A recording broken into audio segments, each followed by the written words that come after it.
Yo, what's up, everyone? This is Eddie Aparicio, and I'm joined by my co-host Anthony Tuan Corral, and this is Buzzer Beaters.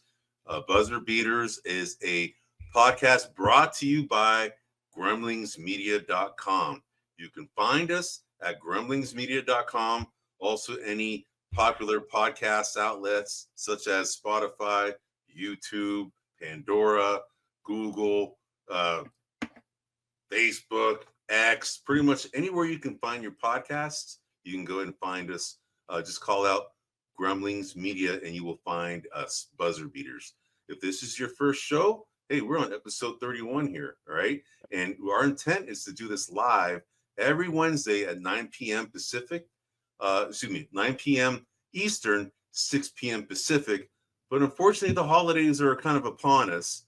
And, it kind of takes away our ability to do live right now. And unfortunately, today we are recording because I had a holiday party for my job, right? So I just got home. We're kind of doing this kind of late. We normally don't do it this late. Tuan and I are going to be lucky if we do an hour, which is probably good for you guys because we're trying to do this within an hour. We've been going over an hour all the time. But, today I think because we're kind of spent a little bit from a long day and we just watched the NBA Cup knockout rounds, the final before the finals or the semifinals. Actually, we got the quarterfinals now. We got into the finals now. We just watched our Warriors lose by 1 point, so that's unfortunate. But we're gonna go ahead and go over a few topics today. So the first thing that we're gonna talk about is, of course, the NBA Cup that just happened, right? The knockout rounds. We Twan and I have had a little contest about that. We're gonna go ahead and review, kind of the standings on that, and then we also have. We've been doing this throughout the course of the season.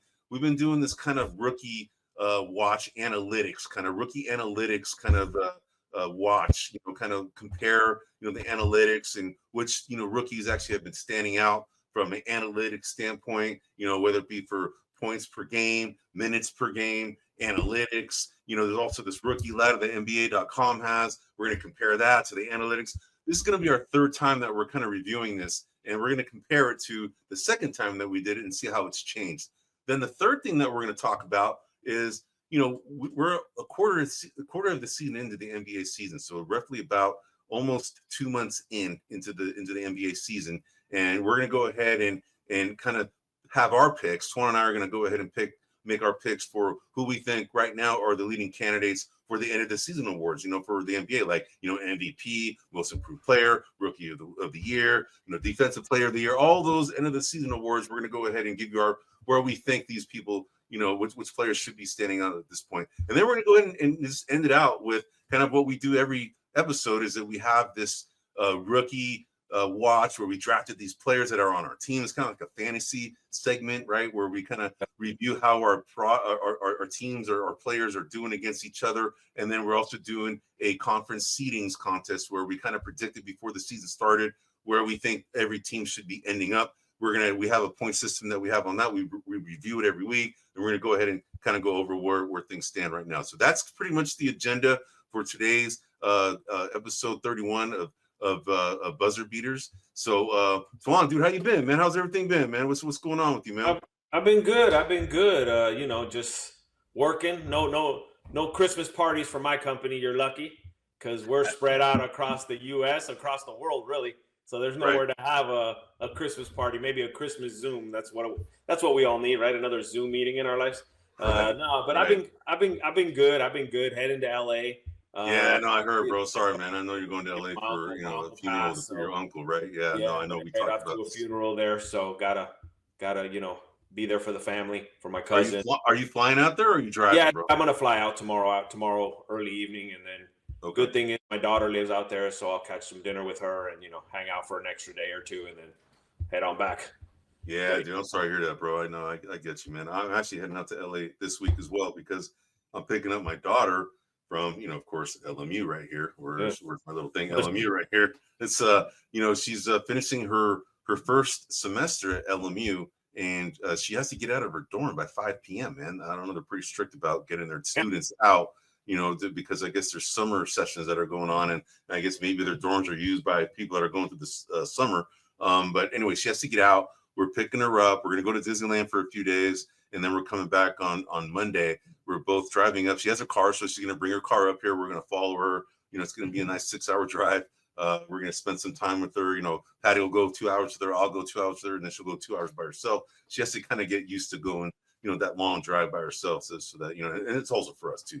It's been, it's always kind of like anytime your kids are driving a long distance, you kind of get a little bit of concern, right? And we haven't done that yet. We haven't experienced her driving that long of a period by herself. So we're kind of doing baby steps here, man. So, but anyway, here we are. The holidays are here, bro. I know that we're probably not going to do. We're probably going to do this podcast live next week, and then that'll probably be our last live one for the year. We're probably going to go ahead and reconvene probably on the 8th of January, which when we'll go ahead and go live again. We're probably going to do recordings, from there, depending on what our schedules are like, right, during the holiday season. Dude, I'm just talking to you, bro. It's right. It's just we're talking. We do this at lunch anyway, so I don't mind kind of doing this on the fly, right? But of course, we have to prepare a little bit too, right? Because we don't want to like kind of just wing everything, right? So why not? Come on, make it fun. Yeah. So anyway, bro, let's get into it, man. Let's get into it. So the first thing we're going to talk about, man, is the NBA Cup, right? We just saw the knockout rounds. We just had yesterday was the first 2 games that happened. It was the Mavs and the Thunder, and then the Magic and the Bucks. The Thunder advanced, from the West, and then the Bucks advanced from the East. And you had the Thunder, I had the Bucks. I had the Thunder, you had the Thunder, then I had the Bucks, and you had the Magic. Right? I did. Magic let me down, man. I was watching that game closely. It was, man. And I got to give it to you. The Magic played the Bucks hard, and the thing is, the Magic were missing their 2 best players. I didn't realize Franz Wagner was going to be out. I probably would have made a different choice had I known that. But it just happened. It wasn't like it was. I think when we made these predictions, Franz Wagner was still playing. He was not on the injury. There was nothing. But it goes to show you that Jamal Mosley's got this team playing hard, man. Yes. He's been playing. Suggs looked pretty good in that game. I agree. He's looking pretty damn good too, man. But as far as on a personal tip here, Suggs what is he? This is his 3rd season. Let's see. It is finishing his 3rd, I think. Yeah. He ain't got no more hair, bro. What happened to all the hair? It's going away. Dude, some people weren't blessed with a great hairline, bro. And he's just one of them, I guess. Man, I wasn't blessed with a great hairline. You can see what I had to do in order to hide that I've been thinning my hair. My hair's been thinning, man. Without giving it away, you're more than twice his age, bro. I know, bro. But he's a young buck. He is, man. But there was a guy in my high school, bro. He actually was already going bald, and he was 17, man. Oh, that's rough. All right, that is rough. And what's funny is I see him today. He looks exactly the same. Like his hairline hasn't changed. Like his hair hasn't grown since like he was 17 years old. He looks exactly the same, man. It's amazing. But some people are just blessed. Hair club for men, dude. Some people are just blessed with great hair follicles, and I unfortunately was not. You are, bro. I mean, dude, that. You got yourself a mop head, bro. I mean, it's that thing is just a 2.5, bro. Yeah. But anyway, so the Thunder advanced into the semifinals on the West. Thunder looked good. Yeah, they're, of course, man. And then they're on a defensive side. That team looks really, really good. I mean, that's what they essentially hang their hat on is defense, man. That's what they're known for. And they create offense based on their defense, and that's kind of the way a lot of the teams that are really, really good in the NBA, they're defensive-minded teams first, and they create offense based on their defense, right? And the Thunder thrive at that. So, and the Magic, even though they didn't win, they're missing their 2 best players. But Paolo Banchero should be coming back real soon. Pretty soon, yeah. Yeah, he's coming back soon. And then you also have Franz Wagner. I don't think his injury's that serious either. He's not going to be out that long. But again, this is a blessing in disguise. The Magic, they're a defensive-minded team. You call out Jalen Suggs. He's been playing well. You got the other Wagner brother, Mo Wagner. He's playing well, although he doesn't play as much. But this team just plays connected. And the Magic, they're like the Thunder of the East, man. But got to give it to you, man. The Bucks have kind of revitalized. Yeah, season, man. They have for sure, man. And Giannis is right now the leading scorer in the NBA. Chris Middleton is back. Yes, I think that's the ticket there. They No, got I a agree. they got a third person. I agree, bro. I agree, man. So, but as far as like, our little NBA Cup standings thing, right? Yeah. All right. So real quick, you and I picked the Thunder in the West for Yes. yesterday's game, and then you picked the Magic and I picked the Bucks, right? Yes. So then we go to today's games, and we just saw our Warriors just, totally lose. They were up by 7 points, right? In the Yeah. last, Yeah. or 8 points, whatever it was, in the last like They 2 minutes, like 3 turnovers in a row, and dude. still. And then when I'm gonna Gary be a Payton got, sourpuss right now. dude, I know, but then Gary Payton got that rebound and he tried to pass it. He should have just called a timeout, man. Yes, Honestly, he man. should have called a timeout. He should have called a timeout. Hey, but it's all right. Yep. It's Houston couldn't hit the ocean from a boat with their shooting, bro, and then they just gave him 2 free throws, and that's it. But the thing is that they're making careless mistakes, man. Right? They're horrible at turning the ball over. It's always been kind of their thing, man. But they're still in games, man. And then they kind of do boneheaded fouls, right? This is kind of like the theme of their season, right? Yeah. They started out at like a 12-3 or something like that, Yep. right? And then they kind of started lost 5 in a row. Then they've been kind of playing 500, but it's all kind of because of the way that they're losing. They're losing it. They're always ahead, and then they lose it, right? So there's been all this conversation about, okay, all these trade conversations that are kind of taking place right now. I mean, you got Shams, who's actually talking about potential trade targets for the Warriors. You hear Vucevic, you hear Jimmy Butler, you hear LeBron James. The 3 guys over in they're interested in the 3 guys over in Brooklyn. In the Nets, Brooklyn Nets. Yeah. So I mean, these conversations are happening, right? I mean, I think right now the Warriors, as we talked about in the previous podcast, they're showcasing some of their guys, right? Because they need these guys to perform in order to win. But in case they can't win, they're showcasing it for other GMs, right? Yep. So we know that Jonathan Kuminga has been playing very well as of late, right? But Jemski's been a little bit of yo-yo up and down, and then Trace Jackson Davis, he's been kind of a little bit up and down as well. Moses Moody, a little bit of a wall, I think. Yeah, they're both hit a wall, right? But Kuminga's definitely doing some work, man. I think he was my call for most improved player of the year, right? We'll review that, as one of the segments in this podcast. But there's definitely been some talk, and this is not just made up. There's definitely conversations going on, and I think that they're just kind of the next 2 weeks is going to determine what the Warriors are going to do, man. And they have to fix something because as talented, I don't say as talented because they're not talented, but as hardworking of a team they are from a defensive standpoint, they make too many stupid mistakes, man.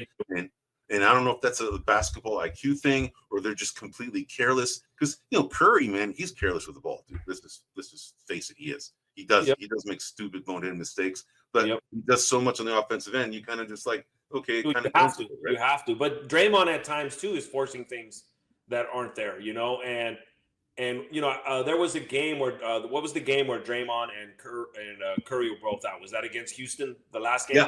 Yeah. That's when Wiggins. Yep. And I think that game they had like 6 or 7 turnovers total. Yeah, dude. And it got me kind of thinking, like it not so much to pin it on Steph and Draymond, but is there like style, the way they kind of run around the court and kind of be a little lackadaisical, is that kind of impacting the other guys and making them be a little bit more risk-taking? Or it's possible, man. I don't know, but you're right. It's interesting that the 2 most turnover-prone guys were missing from that game against the Rockets, and they committed the least amount of turnovers, for quite some time. And then you're thinking, oh man, okay, they've unleashed Wiggins and Kuminga, and Kuminga had like 33 points, I think, that game. And then there always was the talk about whether the Wiggins and Kuminga could play together, but in that game they showed that they could play together. And then you reintroduce, the 2 Hall of Famers, right?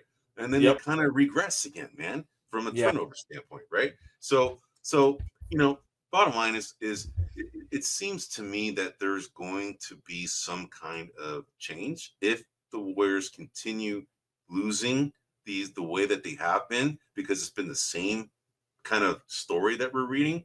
Is that they're way ahead, and then they kind of do stupid fouls, stupid, turnovers, and they can't make free throws. It's the same story, bro, and that's how they're losing these games, man.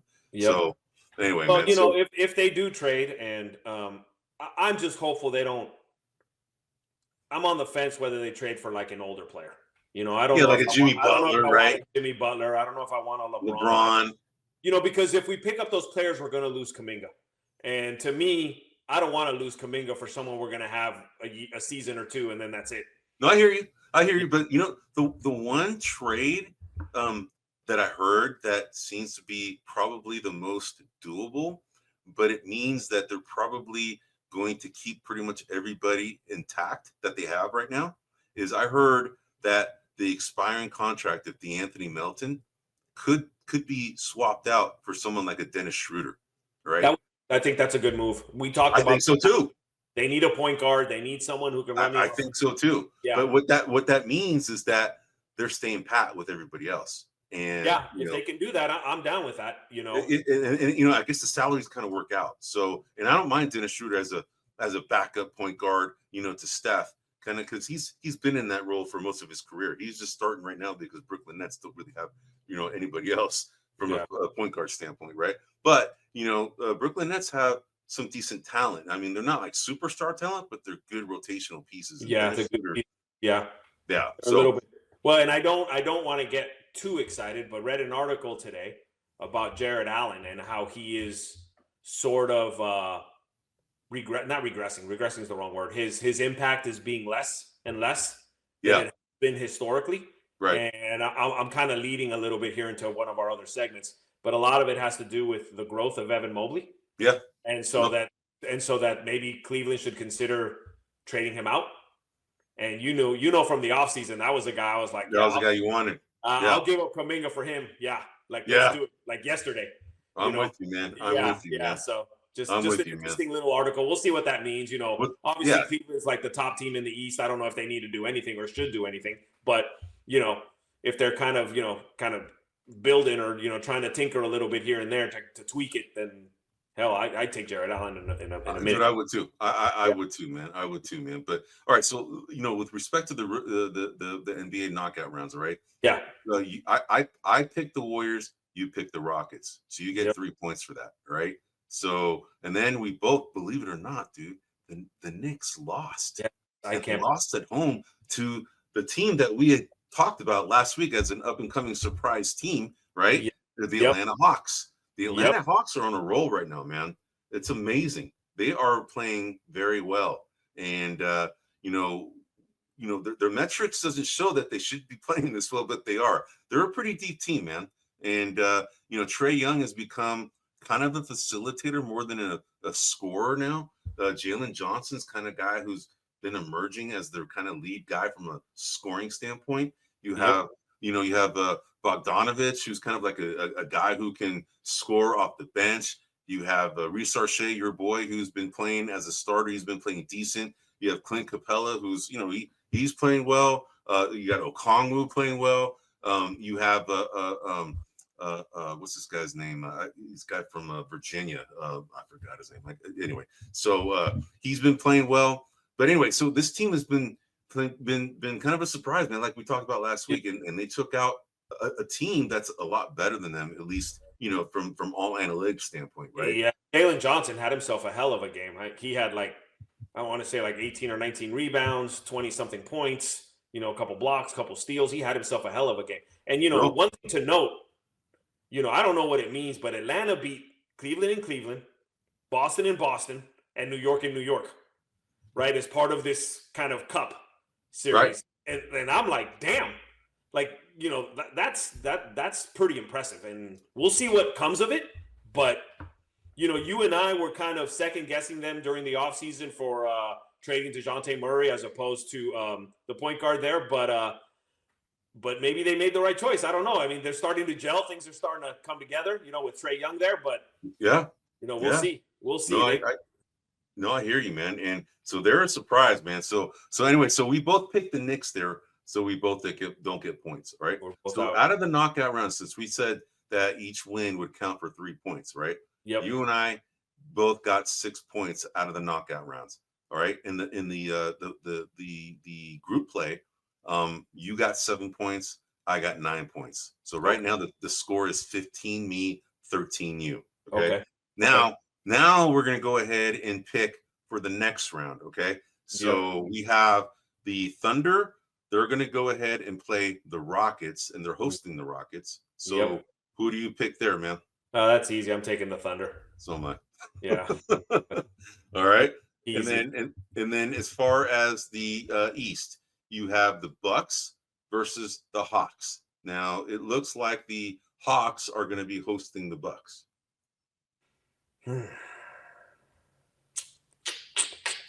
I'll take the Hawks. I'm taking the Bucks. All right, man. So there you have it. And we're going to go ahead and make those 4 points now. All right.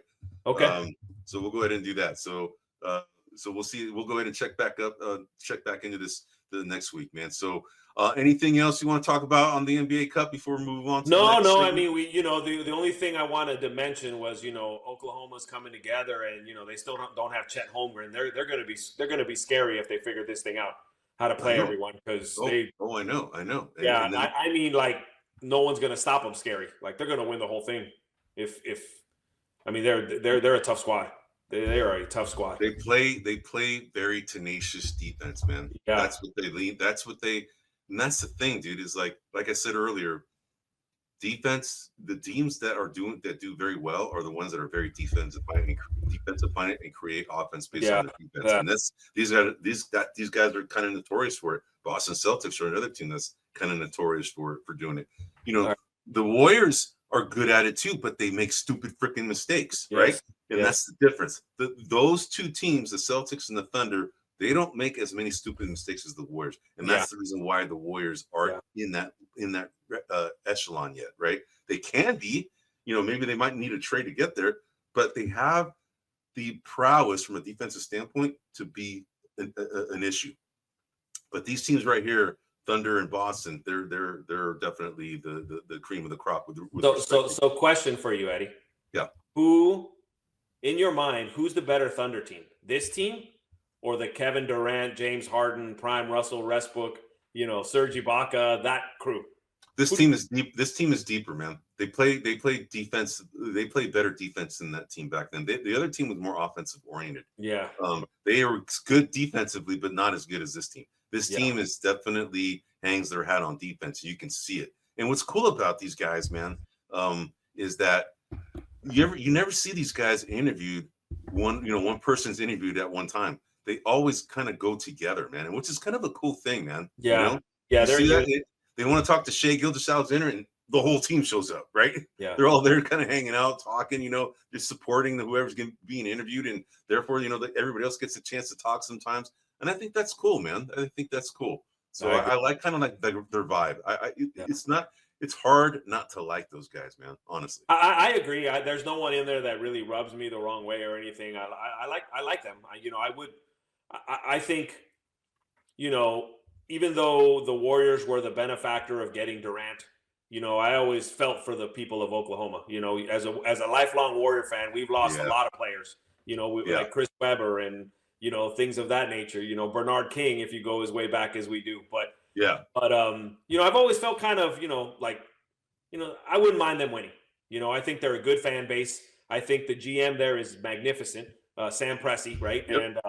And I just think that if they won, I'd be okay with that. Like I'd have zero problem, unless of course they're playing the Warriors in the Western Conference Finals. But outside of that, zero problem with them winning. I like them.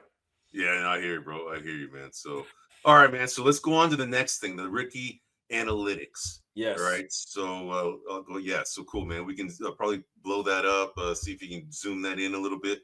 Yep. Let me see if I can. Yeah, you can get rid of. Yeah, there we go. Maybe is that probably that's? Yeah, you can probably scroll that down a little bit. Yeah, and maybe scroll out just a little bit more. I think that's good. I mean, maybe maybe a little bit more. But out or in? No, zooming in. Yeah, I guess we'll just deal with it right there. That's good because then we can see the little the ribbon on the left where it shows all the slides. You can't hide that, huh? Let me see here. If you can't, no worries, man. I don't want to mess it up, but if you can't, you can. There we go, man. We're good. All right, there we go. All right, man. So we're going to our rookie analytics. So We have covered this. This is actually our third time during the season that we've gone over this. And, what we've done is kind of look at some analytics. And, what I did is, there are some slides here that we put together here that kind of covers, the comparison of the rankings that we had in episode 27, which happened on November 14th, which is the one on the right, compared to the where things stand right now as of today, December 11th, right? So in looking at the top 10 in minutes played, you can see what you see here is on the left column, Bub Carrington is number one. And what I want to show you are the numbers that you're seeing here. 28.6 is how many minutes he is playing per game, right? Which is down, Right, which is down by 1.5 minutes. That's what that red parentheses at the very end tells you, is how many minutes that is down from the last time, right? So you can see 30.1 is what he had from episode 27, and now you had 28.6, so that's 1.5 minutes down from last time. But the parentheses after the 28.6 tells you how much he has moved from the rankings of last time. And he hasn't moved, right? He's still number one. Number one then, and he's number one now. Right. So that's right. That's what that parentheses after the minutes showing is, what it's showing is how he's changed his ranking since the last episode, right? So you can see that Stephon Castle, his minutes have gone up. So now he's gone up 5 steps, right? He went from number 7 to number 2 now in minutes played, right? So you can see, and he's the guy that's on my team. Then you can see Alex Sarr is another guy. He's number 3 in minutes played right now, and he's up by 1.5 minutes. So that's what you can team. Say it again. I said also on your team. Exactly, also on my team, right? But then you could see here that Jared McCain, okay, he's the number 5 guy. You can see he wasn't on the list before, okay. And then also your boy Dalton Connect at number 8. He also was not on the list before. Then the very last guy, Tristan Da Silva, he's also a new entrant that wasn't on the list. He's number 5 in the previous, Eddie. Oh, I might have messed that up. Let me see. Yeah. I did. Yeah, I did mess that up. So yeah, he is on there. Thank you for pointing that out. So, but anyway, so you can see kind of the things, how it's changed. Jared McCain right now is kind of considered the guy who's the leader right now in terms of, the subjective kind of way of looking at things as the rookie of the year right now, right? Jared McCain is, but you can see he's not the most on the minutes played, so he's definitely moving up the ranks because he's definitely becoming way more efficient from an offensive standpoint. So, but what's interesting here is that your boys Dalton Connect, Zachary Richard-Shea, they're number 8 and number 9. My boy Zach Edey is nowhere to be seen here because he's off the list. He's been hurt. He's on the list because he's been hurt. It's Filipowski. He's another guy that's on your team. He's off the list, right? Yep. And then of course my guy Cody Williams, he's still in the G League, man. So and I read 2 things. Just one was Zach Edey. They're not happy with his rehab or the way he's kind of getting better. So they're going to leave him in the G League a little longer than they had anticipated. And then Cody Williams he's hurting in the G League right now. He's not doing pretty good. He's hit something. Something's happened to that dude, and right now not so good. I know, man. Those are the 2 guys that were on the list that are no longer on the list, that are replaced by Dalton Connect and Jared McCain. Yeah, man, totally, man. So, all right, so go on to the next slide, bro. Let's go to the next slide is going to be the points per game, top 10. Right? Again, there are the rankings from the episode 27, which is almost about a month ago, right? And we want to see how it's changed from this time, right? So you can see here, and I just noticed that I made some mistakes here, but not a big deal. I mean, I should have omitted on the right side all of the different up, how it's like green and all that stuff. I should have taken that off, right? But I just wanted to go ahead and show you the rankings on the right compared to the rankings where they're at right now on the left. So you can see that Jared McCain, okay, he has moved up now to number 1 in points per game, okay? Stephon Castle, all right, he's up 6 because he was number 8 last time. He's now number 2. He's now at 12.1, okay? He's up 3.6 points per game from last time. Your boy Zachary Richard-Shea, right? He wasn't on the list before. or he was on the list before. See that I messed up here, man. So my bad. But anyway, right, Zachary Richarchet, he's actually come down from the last time, right? So I should have put that. He's come down, right? Yeah, just 0.1. Yeah, right. But you can see here that the guys that have dropped, right, in from last time, Tristan Da Silva, he's no longer on the rankings for this time, for the December rankings, which is interesting because Pablo Banchero got hurt, and you figured Da Silva would get more opportunity. You would be the beneficiary of that, right? So that's a little interesting. That is interesting, right? Yeah. And so he fell off this list, and the other guy is Ryan Dunn. Ryan Dunn, who was the 10th last time, he's not on the list right now in points per game, right? So it's interesting to see that as the season progresses, how this is shifting. Zach Edey is still there, and he hasn't played in like 10 games, dude. All right, but yet he's number 5. All right, and then what's interesting is number 9, Bub Carrington, who leads all rookies in minutes, has actually dropped 0.4 in his average. So he's actually getting worse, even though he's got the most minutes of anybody out there. Right. So it's interesting, man. So all right, so let's go to the next one. So you have now the overall statistics, right? Yep. So now you see how I cleaned it up on the rankings from episode 27. I don't have the up and down. I forgot to clean it up on the last one. I'll go ahead and clean it up for the next time, audience. But anyway, you can see that from an analytics standpoint, this is kind of the fantasy perspective. Like, you kind of put some weighing on the rebounds, the assists, the blocks, the steals, the turnovers, right? But if you look at the overall statistical rankings from an analytics standpoint, Donovan Clingan is actually the most efficient rookie according to analytics right now. All right. Now he has moved up 5 points from last time because he was number 6, right? Zach Edey, believe it or not, is number 2, and the guy hasn't even played 10 games, right? But just kind of on a game per on a game per game basis, he's still kind of up there from what he does in the game, right? He does a lot of things. Alex Sarr, right? He's another one, number 3. He's down 1 because he was number 2 last time, but he's still statistically speaking kind of considered a big contributor. But what's interesting is that the top 4 guys in this rankings on the left side, they're all centers. Okay, you have Clingan as a center, you have Zach Edey as a center, Alex Sarr, who's a kind of a power forward / center, but he's kind of a center type, and then Yves Missy is another center, right? So it goes to show you that centers are back, man, especially if you do all the dirty work, which all of these guys do pretty well, right, for the most part, right? But Jared McCain, there you go, Jared McCain, who's kind of the consensus, kind of rookie of the year guy right now. He's number 5 from an analytics standpoint, which is interesting. Eddie was on the previous slides. Was Donovan Clingan in those lists? No, he was not. That's what's interesting. He was not. Okay. Dalton, so we're not. So basically, what we're seeing is that obviously the way we're measuring rookies is strictly on offense, their offensive ability. Correct. This is overall. This is everything, right? Yeah.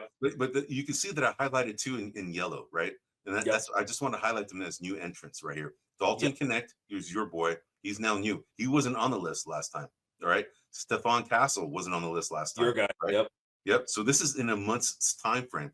And you're going to see Mogbo, who hasn't shown up on any list up until this point. Correct. But he actually was on the statistical one last time because he was number 8 last time, but he's now dropped to number 10.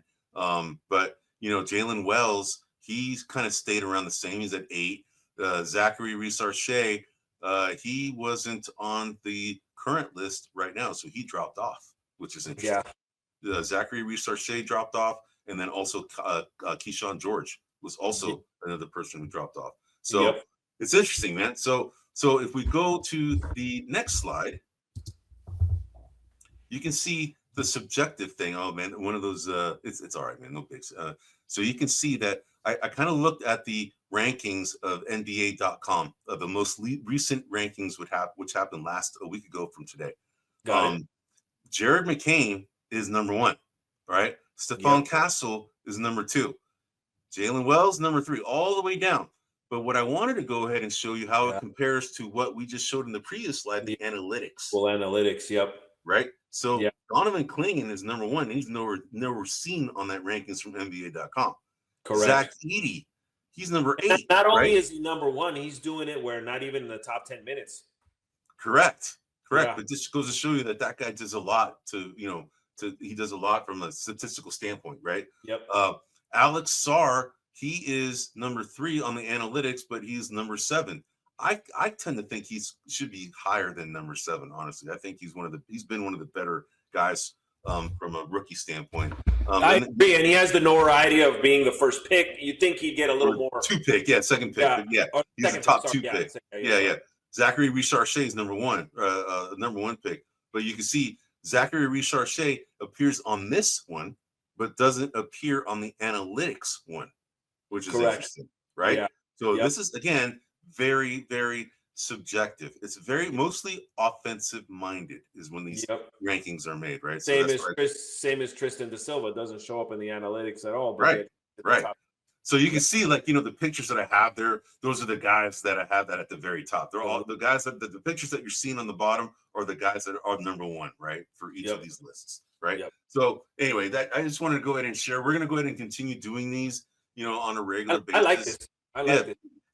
Because it kind of shows you kind of how things shift around, and I compare it from the previous rankings, right? Although I'm going to clean it up. Like I said, I kind of made some mistakes, but I'll clean it up for next time. But you can kind of see how things move. And it's going to be interesting to see at the very end of the season, if the rankings, the subjective rankings, how it compares to the analytics. It's going to be interesting, right? It is. Yeah. Goes to show you popularity contest versus actual numbers.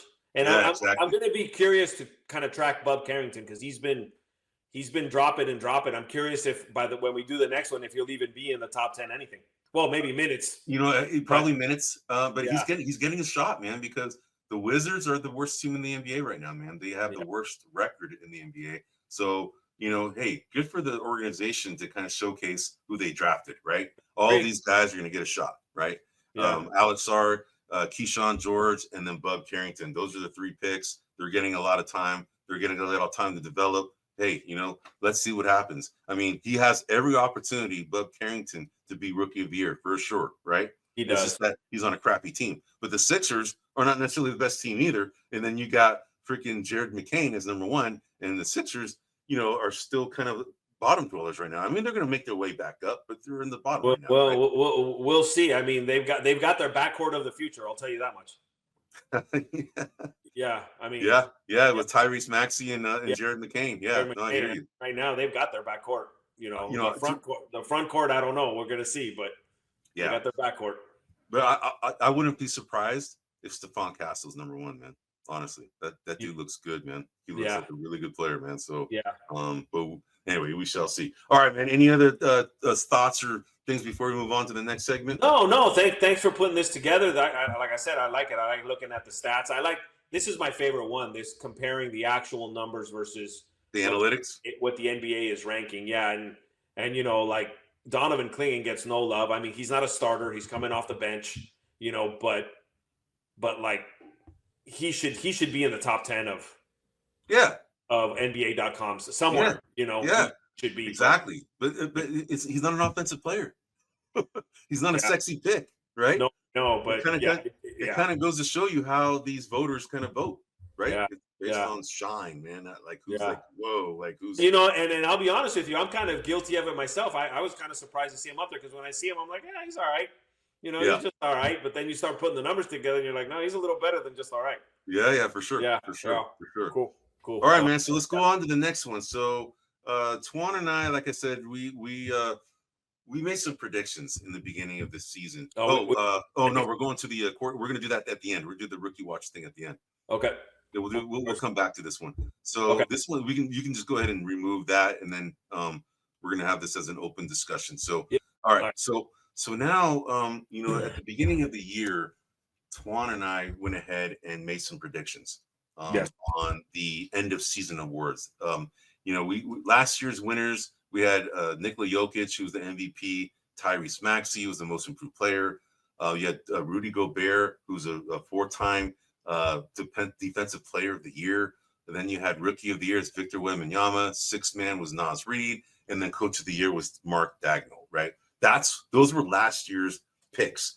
So Tuan and I made some predictions at the beginning of the year, and we're going to go ahead and review those first, and then we're going to go ahead and kind of make our where we think who should be kind of getting the awards if the season ended today, right? Yeah. So, Yep. so your predictions from last time, what you have for the beginning of the season, the MVP that you selected was Luka Doncic. I did. Okay. Then you also had most improved player Jalen Williams, which I think is a very good pick, man. All right. It is. For sure. Defensive player of the year was Victor Wembanyama, right? And then rookie of the year was Zach Edey. And, he still could, but he's missing a lot of time, and we'll see if he comes back. Sixth man, you had Dante DiVincenzo, which is a sneaky pick. And then you had coach of the year, Mark Dagnall, who won it last year, right? So I don't know if it's not common that happens, but hey, it could happen, right? Then the predictions that I had is that I had Jason Tatum as the MVP. Then I had Jonathan Kuminga as most improved player. It's kind of a stretch, but he is getting better, right? But we shall see. Defensive player of the year, I had Victor Wembanyama. Rookie of the year was Zach Edey, which is both those two match up exactly with you.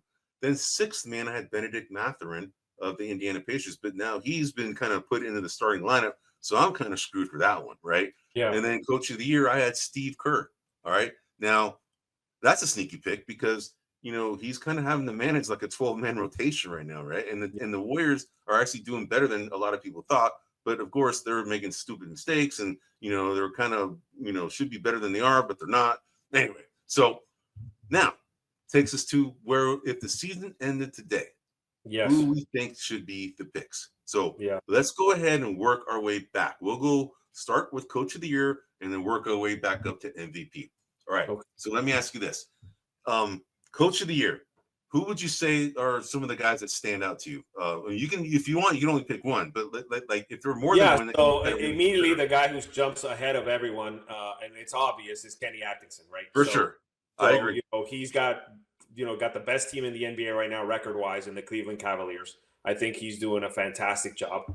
Another one that stands out, to me at least, I think Steve Kerr also still stands out. I know the Warriors have been in a little bit of a slump, but he's managing quite a bit of pieces. Steph is out of the lineup. I think he's doing well. The other one that kind of is sort of my surprise pick is Ty Lue over in the Clippers. I think that's a sneaky pick. Yeah, okay. I think that he deserves some consideration. I mean, I didn't have them doing anything, because Kawhi is out and Norman Powell is having a hell of a season. They're a very defensive squad, even though their lead player doesn't play defense at all in James Harden. And so I think he's doing a pretty good job. So those would be kind of my overall picks, but I would lean heavily on Kenny Atkinson right now. I think, and I'm with you too, bro. I had Kenny Atkinson right now as my number one guy. The second guy that I would have on that list would be Taylor Jenkins of the Memphis Grizzlies. Good call. Just because that team has actually done a lot better than I think I thought, and you thought they were going to be kind of coming back, and they have. And he's done a pretty good job in getting that team. They're like the top 3 seed right now, right? So, and then the third guy that I had on there that we talked about earlier, especially because his team made it in the knockout round and actually almost beat a Bucks team, and that's Jamal Mosley of the Orlando Magic. I think he's done a fantastic job considering that Paolo Banchero is out. He's been out for a while. Right. Yeah, and that team is still playing very well, right? And then you have Franz Wagner, who's I don't know how long he's going to be out, but to still have a bunch of guys that are not star power guys still competing with a team like the Bucks. That's impressive, man. So all right, so we both agree Kenny Atkinson's probably the lead person if the season ended today. All right, let's go to the sixth man, man. I do like your call on the Orlando Magic coach as well. That's a good call. Jamal, yeah, for sure. He's been playing well, man. So all right, sixth man. Let me ask you that. Who would you say right now are the guys that stand out to you from a 6-man standpoint? So for me, I haven't watched a lot of games, but I've been, watching some of the numbers. And Peyton Pritchard over in Boston for sure. He's on my list too, man. Yeah, he's been doing really well as the 6th man. Who else? I'm trying to think. DiVincenzo's been. I still think he's been doing okay.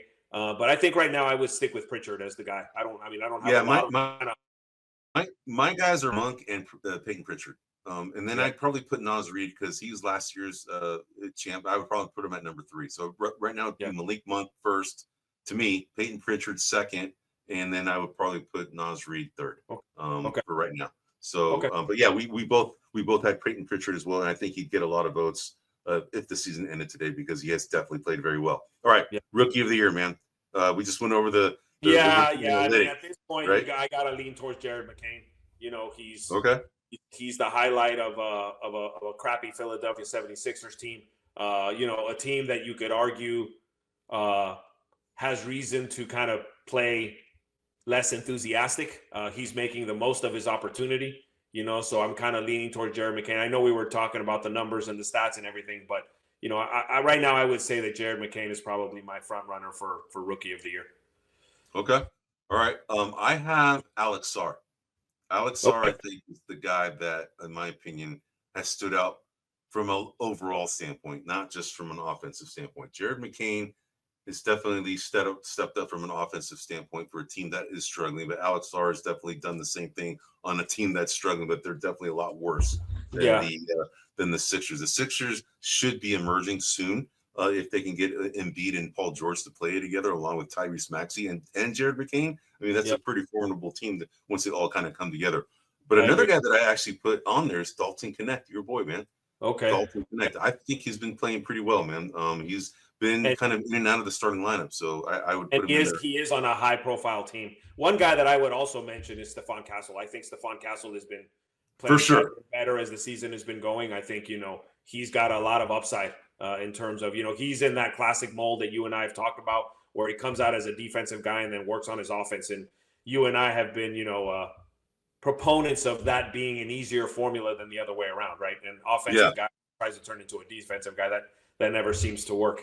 You know, it's funny. I look at it kind of like actors, you know, like I always find that comedians can play any role, but serious actors can never play comedy. You know, it's just like, you know, it's so I look at kind of comedy as the defensive acting. But anyway, just brought that up because that's kind of what comes to mind. Right on, man. That's a good one, man. Good one, man. All right, man. So, all right. So let's go. We got 3 more awards. Okay. We have Defensive Player of the Year. Who do you have? I'm going to stick it with Wembanyama. That was my pick. That's still my pick. Man. I think that's going to be a no-brainer. I think he's the guy. But another guy, another 2 guys I kind of want to call out. Your boy Jalen Williams. Okay. Yes. He's actually the highest defensive rated guy in the NBA right now, believe it or not. All right. Okay. Jalen Williams is actually, from a defensive rating standpoint, individually, he's the highest defensive rated guy in the NBA right now. Wembanyama, I think, was like number 6. All right. So, but Victor Wembanyama's, you know, he does all the flashy stuff, so he's going to get probably a lot more votes than Jalen Williams. Another guy that I'll kind of put out is he's on the same team, Lou Dort. Lou Dort. Did you see him play defense? I agree. Lou Dort. That dude is he's what I call a nice bully. You know, like that dude's a bully, but he's not a jerk. You know, he's just But dude, I mean, he's like Dylan Brooks in how he plays deep, but Dylan Brooks is kind of a punk, whereas Lou Dort isn't, right? He's actually putting a lot of effort. He's a Latino, by the way. I don't know if you knew that. All right, I like him more now. Yeah. So I think he's I think he's Dominicano. I think I'm almost positive he is. So but anyway, but did you see him play defense against Luka Doncic in the playing in, dude? I'm like, or the NBA Cup, dude. He was causing problems, dude. I think the first half, Doncic had like 4 points and a rebound or something. Dude. I'm like, it's all because of him. You don't want none of this. No, but the thing is, you got 3 guys on that team that are like elite defensively. You got Jalen Williams, you got Lou Dort, and then you have also Shai Gilgeous-Alexander. Okay. Yep, and you put Chet Holmgren and Hartenstein. That's what I'm saying. Like defensive minded, and then you got that Cason Wallace, dude. That Cason Wallace is a defensive like fiend too. So it's like, man, they have a bunch of guys that are just very they hang their hat on defense, man, and I like that, man. I like teams that are like that, man. One guy that I throw in there is one of my all-time favorites is Triple J, Jaren Jackson Jr. over at Memphis. I think he's been playing well defensively as well. I mean, that dude's a good shot blocker, good, so. Just a guy, good team defensive guy. Hey, and Michigan State guys, they play D, man. So, yes, they do. Yeah, yes, they do. Right. So speaking of Michigan State guys, whatever happened to our boy Valentine? Remember Valentine that came out of? Dude, I think Denzel Valentine. Yeah, you know, I don't think he's in the league anymore. I think he's out. Damn, I thought he was going to do pretty good. I did too, man. But he's not in the league anymore. I think another guy who's Michigan State is kind of Gary Harris. He's another guy from Michigan State. I'm trying to think of other guys that are kind of like from that. I forgot. Those are the guys that stand out to me is Triple J, Draymond Green, Gary Harris. Yeah. I'm sure there are others, but I just don't remember them.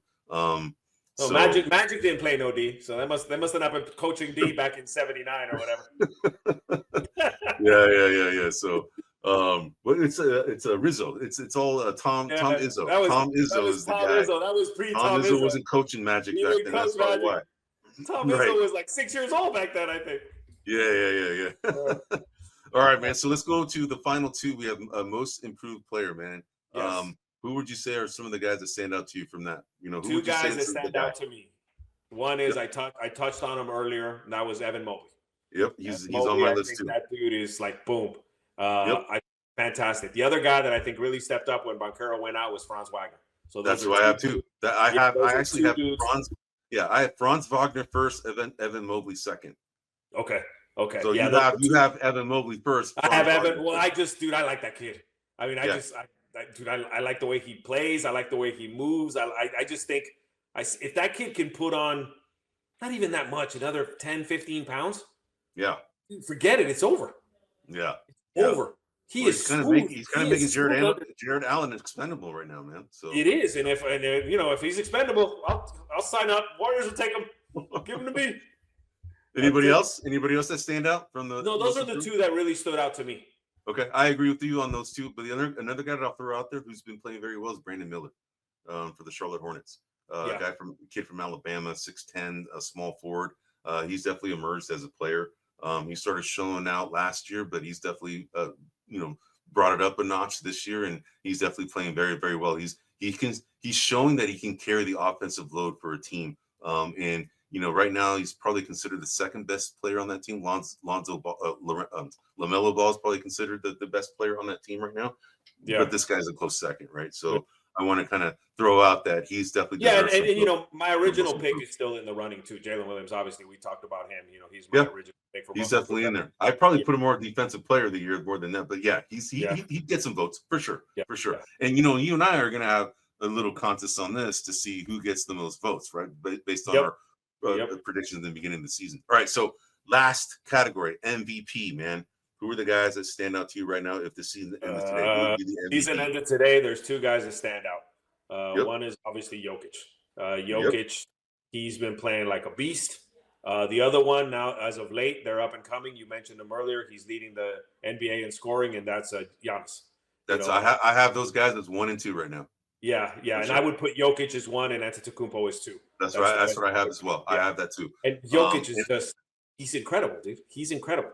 He is. And dude, you know what's crazy is that he's the highest 3-point percentage guy in the NBA right now, man. How many shooting per game though? He's got to be like under 5, right? It's got to be 5. It's like he's still the highest percentage 3-point shooter in the NBA, man. All right. And you watch that guy shoot like down low. Everything he throws up is going in, dude. It's crazy. And he's got this behind the head shot, that you can't even really block. Yeah, dude, it's tough, man. He's got that Jack Sigma kind of look, man. Yes, exactly. Thank you. Anyway, double hand, ugly Tim Hardaway. It's like Jack Sigma, Jamal Wilkes kind of. Exactly, dude. Man, like, damn, did Denver ever score getting him? Dude. Oh, they did. Crap. Yeah, he's amazing, dude. He is amazing. All right, anybody else? I had Shai Gilgeous-Alexander's number 3. Yes. I would throw Shai Gilgeous in there. Who I wouldn't throw in there right now is Luka, who was my pick. Right now, I think he's out of the top 10 if I had to start, nitpicking. No, I agree. I agree, man. All right. Who'd you pick for MVP? I forgot. Who'd you pick for MVP? For the beginning of the season? Yeah. I had a Jason Tatum. Jason Tatum, that's right. Yeah. Yep. And he's going to get some votes, man. I mean, he's going to get some votes.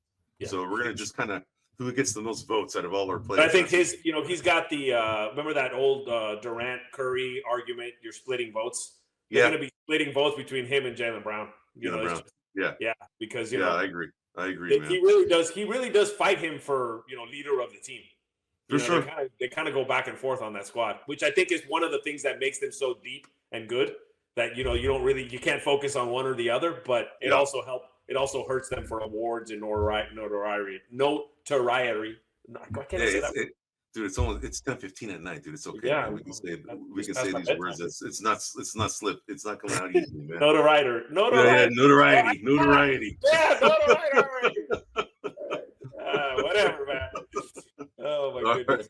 All right, bro. So that ends that segment. So now we're going to our last segment, which is the segment we always end, and that's our rookie watch and conference seating standings. So Yes. you can go ahead and put that, what do you call it, the spreadsheet up there. Go into the first one, and the first tab, which is the rookie. All right, so you can scroll over and make that a little bit bigger too, just so that everybody can see.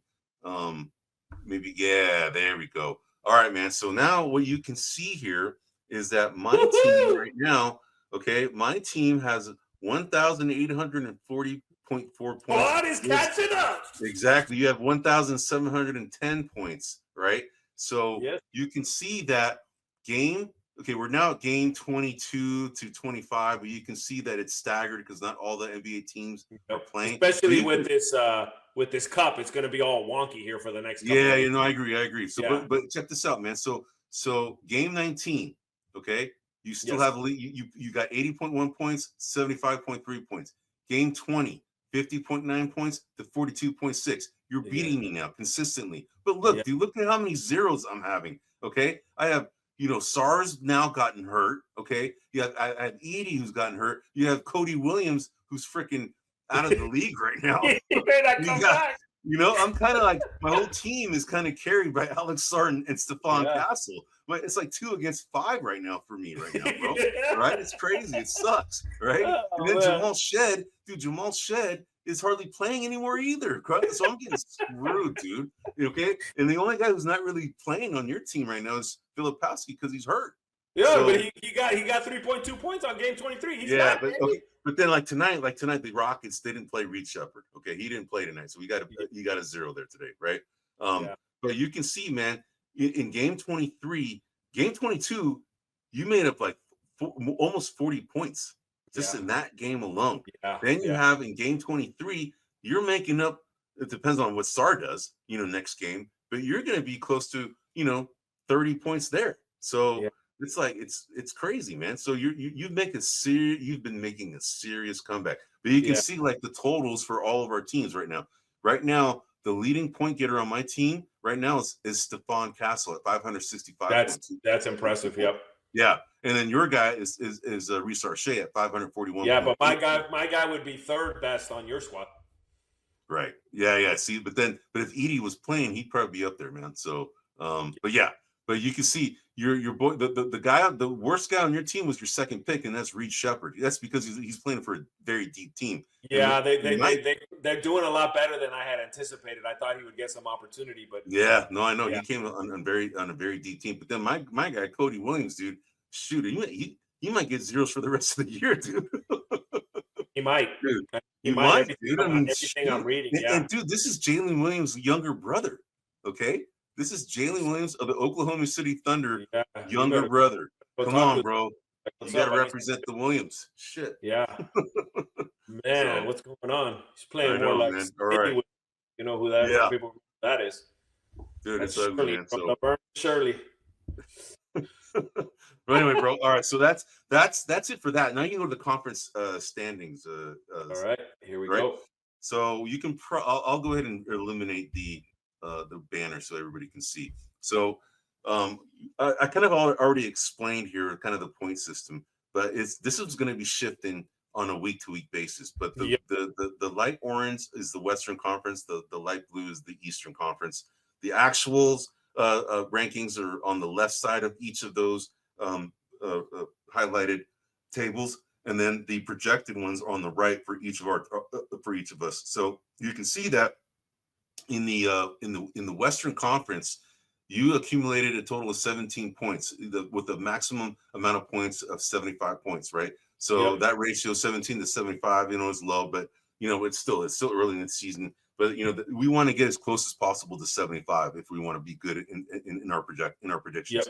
But I picked up 6 points on you on the West. So I'm up 6 points ahead. But then on the East, you picked up on me on that as well. You picked up 2 points on me, but you can see that we're doing better on the East than the West. The West is kind of hard to predict because it's so deep, but the East is kind of easier to predict because it's kind of top heavy, right? It So, is. but you can see like at the overall score, if you scroll up a little bit, you have your score is at 44 points, and I'm at 48. Yep. Right now, the Yep. total a perfect score would be 150 points. Okay, Yep. that would be a perfect score. So this is going to be shifting on a week-to-week basis, but we're not doing that bad, bro. Right? Honestly, I mean, the West, dude, this is going to be like shifting on a week-to-week basis. This is crazy. It is. It is. And Yeah, I think the Wolves are starting to find a little bit of a groove. I think they're going to start moving up the charts. I agree. The Lakers, I don't know, man. They've been struggling a little bit lately. LeBron's been looking old, but he does that every season. He spends like a month or two where he looks a little bit kind of older, tired, and then all of a sudden he drinks his magic juice or whatever the hell he does, and he comes back. So I wouldn't hold that too much to him, but we'll see how the Lakers do. Outside of Yeah, that, the Kings are disappointing. In for terms sure. of For sure. where they're and the Pelicans. I think the Pelicans and the Kings are just killing us. I thought the Pelicans were going to be significantly better than what they were. And Yeah, and it's primarily because of their injuries, man. I mean, they yeah. got snake bitten. But I should have calculated that because I calculated Kawhi's absence. And Zion And then Zion Williamson, yeah. But he's then never but healthy. then DeJounte Murray, we didn't predict, and then CJ McCollum, he missed time. Then Grand Theft Alvarado, he's missed a lot of time. Yeah. Then Brandon Ingram's missed some time. So it's like, dude, Yeah. these Well, guys. hopefully they'll get some players back and start moving up the ranks here. But I think they'll move up the ranks. They should, man. But the Suns, they've been missing Kevin Durant, so yeah. You can see the impact that guy has on that team. But I think once the big three of the Suns come back, they're going to start moving up the ranks. I think that the Nuggets are going to continue moving up the ranks. The Clippers, I think, are going to be roughly around that. The Warriors, I think, are going to be roughly around that myself as well. They might slip maybe one or two, but that's it. I think the team showing that they're playing pretty good, but they make dumb mistakes. That's the problem. Yeah. They're just playing stupid sometimes, right? Yeah, yeah. I don't know what Kirk can do to kind of get them to believe it because he's been trying for years, and it's always a problem. Every season's a problem. Yeah, I know. Yeah. But still, I mean, they can eliminate the dumb fouls, right? And they can get better at their free throws. The turnovers, I think, is just going to be kind of part of the offense. The read and react offense, it just comes with turnovers, right? But as long as they limit the dumb turnovers. Right? Well, I think today they would have won if Wiggins played. I mean, they would have won. Yeah. I mean, but they isn't that incredible that they beat the Houston Rockets up until today, 15 games in a row? It is. That's crazy. When I look at numbers like that, you figure you're due to lose one. I mean, yeah, you are overdue, man. The numbers are going to even out, and they picked the wrong game to lose. No, I agree, man. Yeah. Well, hey, man, dude, we did it, dude. We're at an hour and 3 minutes, man. We finished.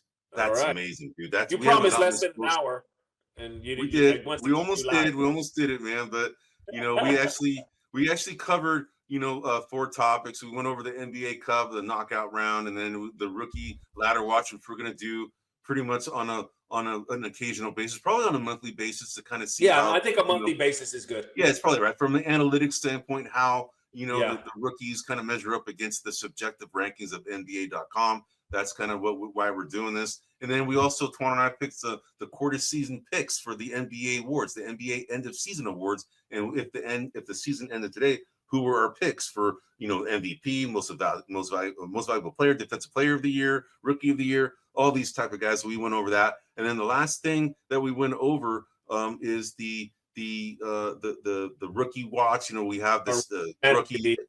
Yeah, we drafted players, and then the conference seedings. We went over that. It's something that we're going to cover every time at the very end, just because it's a fun segment, and we kind of like to jab each other on who's winning and so forth. But that pretty much marks the end of our podcast. This is Buzzer Beaters. We are brought to you by grumblingsmedia.com.